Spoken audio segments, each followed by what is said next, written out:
I'm going to install a mail post, and one of the things I want to do is make sure that the mail post is far enough back from the street. In this part of the country it snows a lot, so there's snow plows involved. So I'm going to measure that at least 24 inches off the street.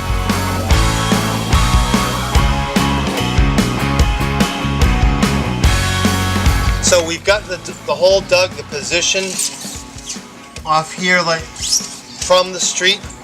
What I'm going to do now is measure the actual height of where the bottom of the mailbox will be.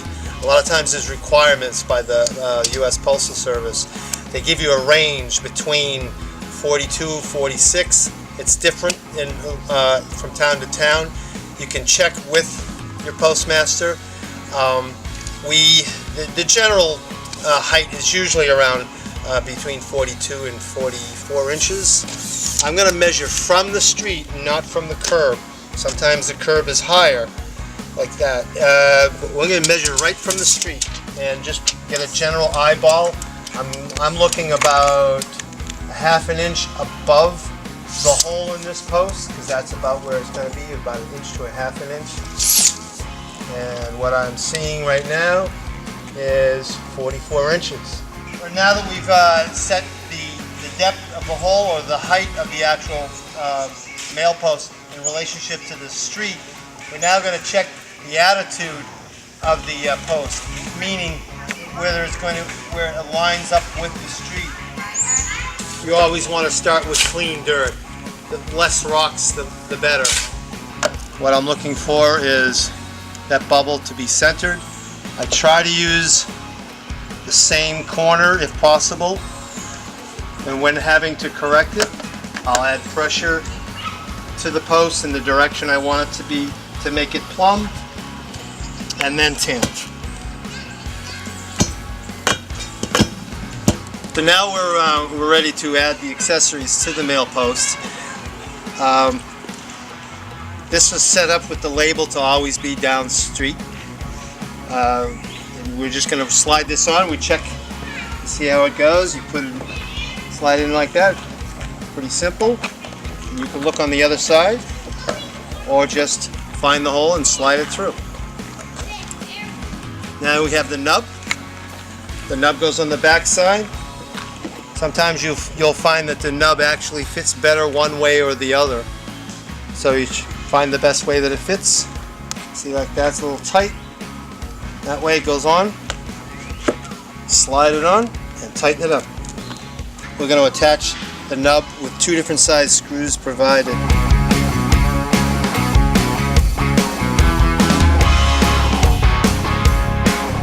So now I'm going to set this brace for the mailbox arm.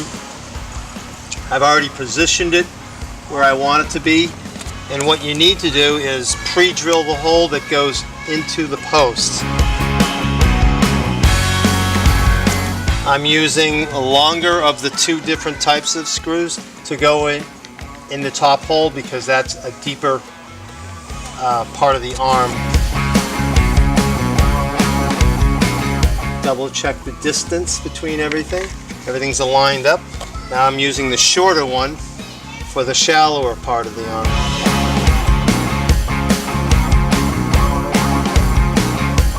So the next part of assembling the post is to attach the post cap. Now you're going to use that as a standard bottle of Phenosil. All you got to do is apply some generously to the top. Then all you got to do is place the cap on, square it up, press it down, and that'll dry and be able to stay together. Also, with the Phenosil, you can use to cover the screws so that everything is fluid and white. All you gotta do is apply some in and then wipe off the excess. The final step is to assemble the mailbox onto the post. The first thing you're gonna do is you're gonna set it square onto the platform. In order to attach the mailbox to the post, it takes a total of 5 screws. The first screw is actually on the inside of the box into the back of the post. The final step in attaching the box to the post is to put the 4 screws on the outside. There are 2 on each side, and each screw actually has a specific cap that goes over it that corresponds to the color of the box, just to make it look a little neater.